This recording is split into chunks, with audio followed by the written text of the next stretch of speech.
Il y a quelques jours, j'ai fait une vidéo sur Elon Musk et sur les exploits qu'il est en train de réaliser, notamment avec la sortie de ses robots.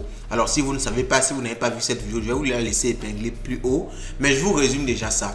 Elon Musk a lancé très récemment, il y a quelques jours, juste 3 inventions extraordinaires. Il y a déjà premièrement la supercar, la voiture qui se conduit seule et qui pourra tout simplement servir de taxi. Donc vous pourrez commander une voiture comme vous commandez un taxi chez vous, comme vous commandez un Yango ou bien un Uber. Il y a également le RoboVan. Le RoboVan, c'est tout simplement un bus qui se conduit aussi tout seul et qui pourra servir de transport urbain public.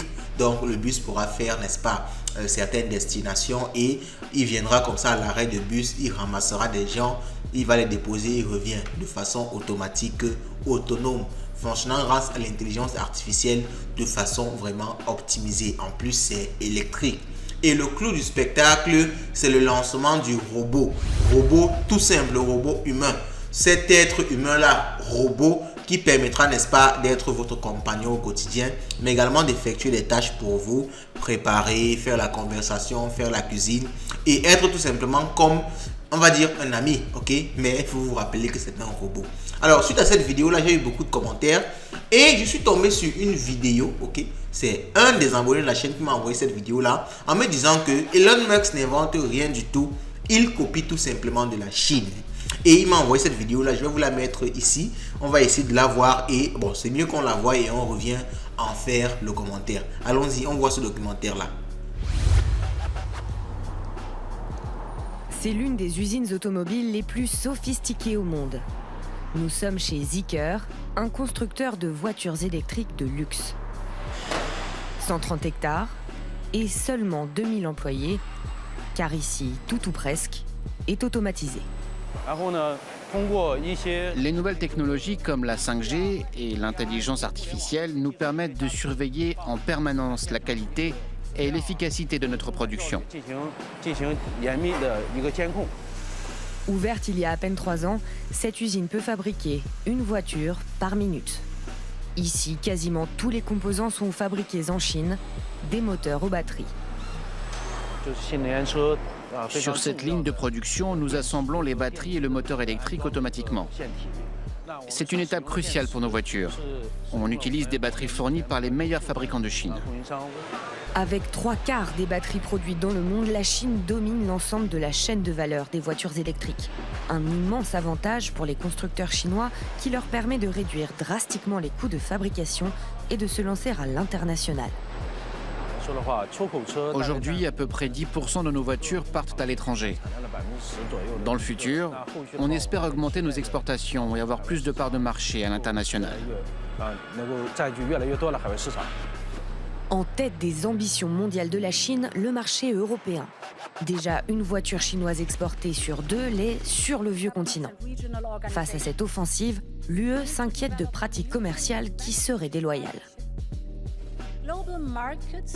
Les marchés mondiaux sont aujourd'hui inondés de voitures électriques chinoises bon marché. Leurs prix sont maintenus artificiellement bas par des subventions publiques massives. Cela fausse notre marché.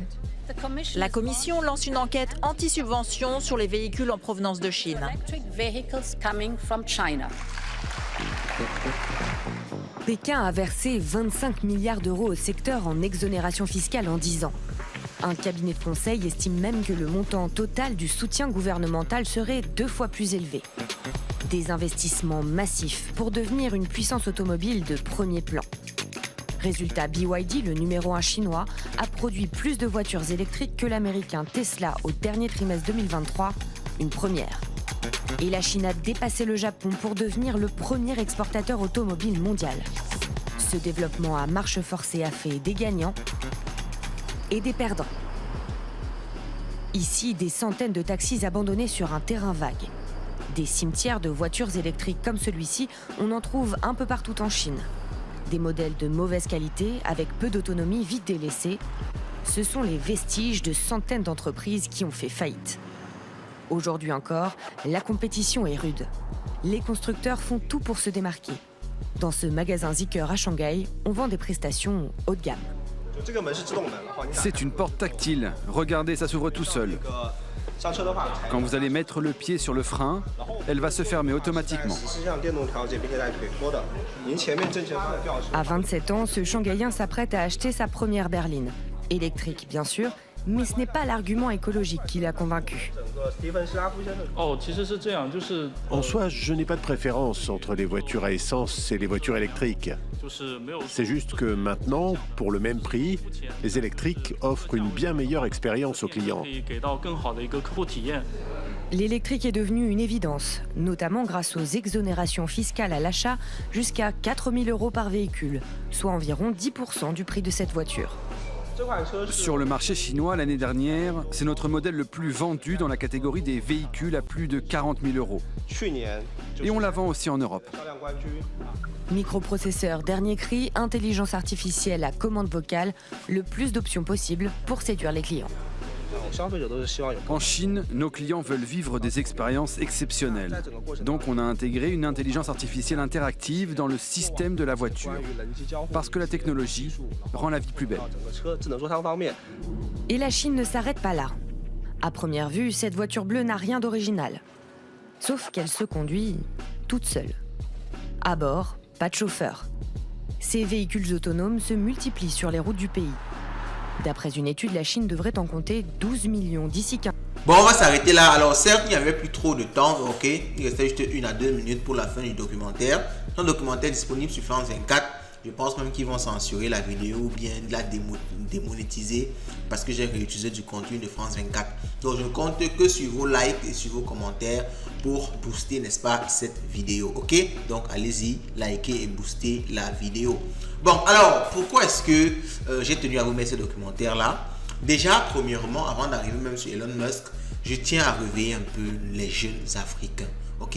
Je tiens à réveiller les jeunes africains et même les jeunes européens parce que vous pouvez voir que le combat c'est entre deux mastodontes, deux géants, les États-Unis et la Chine.